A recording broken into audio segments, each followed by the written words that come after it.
தற்போது அண்மைச் செய்தி. கள்ளர் சீரமைப்பு பள்ளிகள் மற்றும் விடுதிகளை பள்ளிக்கல்வித்துறையுடன் இணைக்க முயற்சித்து வரும் விடியா திமுக அரசுக்கு அதிமுக பொதுச் செயலாளரும் எதிர்க்கட்சித் தலைவருமான எடப்பாடி கே பழனிசாமி கடும் கண்டனம் தெரிவித்திருக்கிறார். கூடுதல் விவரங்களை தலைமை செய்தியாளர் ஜெயக்குமார் வழங்க கேட்கலாம். ஜெயக்குமார், வணக்கம். விவரங்களை பதிவு பண்ணலாம். வணக்கம் பாலாஜி.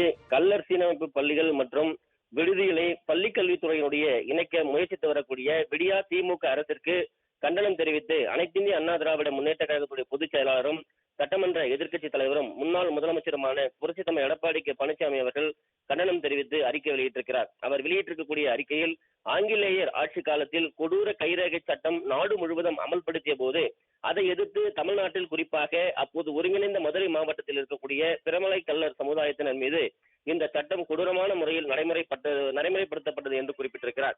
அந்த சட்டத்தை எதிர்த்து 1920ஆம் ஆண்டு ஏப்ரல் மாதம் தென்னகத்தினுடைய ஜாலியன் வாலாபாக் படுகொலை என்று குறிப்பிடப்படும் பெருங்காமநல்லூர் துப்பாக்கிச் சூட்டில் ஒரு பெண் உட்பட 16 பேர் உயிர் தியாகம் செய்தனர் என்று வேதனையோடு பதிவு செய்திருக்கிறார்.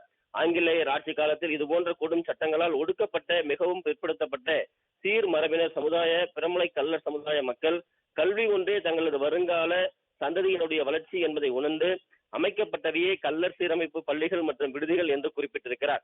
ஆங்கிலேயர் காலத்திலேயே இப்பள்ளிகளை கட்டமைக்க தங்களுக்கு இருந்த எளிய பொருளாதார நிலையிலும் தங்கள் வளமான எதிர்காலத்திற்காக கள்ளர் காமன் ஃபண்ட் நிதியை உருவாக்கி தங்கள் நிலங்களை உழைப்பையும் முதலீடு வழங்கி இப்பள்ளிகளை நிறுவிய பெருமைக்குரியவர்கள் கள்ளர் சமுதாய மக்கள் என்று தெரிவித்திருக்கிறார். இத்தகைய நெடிய வரலாறு கொண்ட கள்ளர் சீரமைப்பு பள்ளிகள் சுதந்திரத்திற்கு பின் தமிழக அரசின் பிற்படுத்தப்பட்டோர் நலத்துறையில் கள்ளர் சீரமைப்பு இணை இயக்குநரின் கீழ் இயங்கி வருகின்றன என்றும், தற்போது மதுரை மாவட்டத்தில் 146, தேனி மாவட்டத்தில் 84, திண்டுக்கல் மாவட்டத்தில் 62 என மொத்தம் 292 கள்ளர் சீரமைப்பு பள்ளிகளும் அதோடு இணைந்த 57 மாணவர் விடுதிகளும் இயங்கி வருகின்றன என்று புள்ளி விவரங்களோடு தெரிவித்திருக்கிறார். அனைத்திந்திய அண்ணா திராவிட முன்னேற்ற கழகத்துடைய பொதுச் செயலாளர் புரட்சி எடப்பாடி கே பழனிசாமி தலைமையிலான அம்மா அரசில் கள்ளர் சீரமைப்பு பள்ளிகள் மிக சிறப்பாக இயங்கி வந்ததை 2020ஆம் ஆண்டு ஆங்கில நாளேடு சுட்டிக்காட்டியதை நினைவுகூர விரும்புகிறேன் என்று தெரிவித்திருக்கிறார். புரட்சித் தலைவர் எம்ஜிஆர், புரட்சித் தலைவி அம்மா ஆகியோரது ஆட்சி காலங்களில் தொடர்ந்து எனது தலைமையிலான அம்மா அரசிலும் இப்பள்ளிகள் வளர்ச்சிக்கு உறுதுணையாக இருந்தது அனைத்திந்திய அண்ணா திராவிட முன்னேற்ற கழக அரசு என்றால் அது மிகையாகாது என்று தெரிவித்திருக்கிறார்.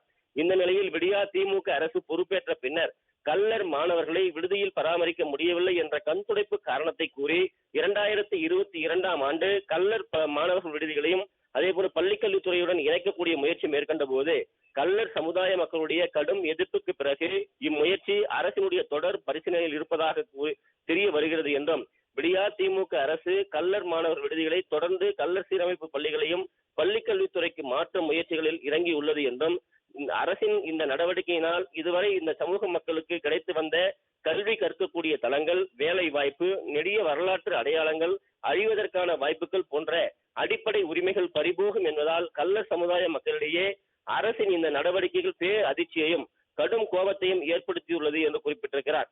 விடியா திமுக அரசினுடைய இந்த நடவடிக்கைக்கு எதிராக நான் ஏற்கனவே கண்டன அறிக்கை வெளியிட்டிருக்கிறேன் என்று அனைத்திந்திய அண்ணா திராவிட முன்னேற்ற கழகத்துடைய பொதுச் செயலாளர் புரட்சித் தலைவர் எடப்பாடி கே பழனிசாமி அவர்கள் சுட்டிக்காட்டியிருக்கிறார்.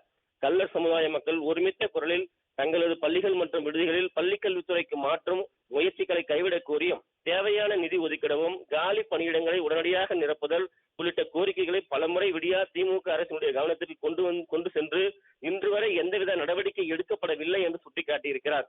கள்ளர் சீரமைப்பு பள்ளிகளுடைய நிர்வாகத்தை மற்றும் மாற்ற முயற்சிக்கக்கூடிய நடவடிக்கைகளை விடியா திமுக அரசு உடனடியாக கைவிட வேண்டும் என்றும், இல்லாவிடில் பாதிப்புக்குள்ளாகிய கள்ளர் சமுதாய மக்களுடைய கோரிக்கைகள் வலியுறுத்தி அனைத்திந்திய அண்ணா திராவிட முன்னேற்ற கழகம் கண்டன ஆர்ப்பாட்டத்தை முன்னெடுத்து நடத்தும் என்று இந்த விடியா திமுக அரசை எச்சரிக்கிறேன் என்று அனைத்திந்திய அண்ணா திராவிட முன்னேற்ற கழகத்துடைய பொதுச் செயலாளரும் சட்டமன்ற எதிர்க்கட்சி தலைவரும் முன்னாள் முதலமைச்சருமான புரட்சித் தலைவர் எடப்பாடி கே பழனிசாமி அவர்கள் எடுத்திருக்கக்கூடிய கண்டன அறிக்கையில் தெரிவித்திருப்பது குறிப்பிடத்தக்கது. பாலாஜி,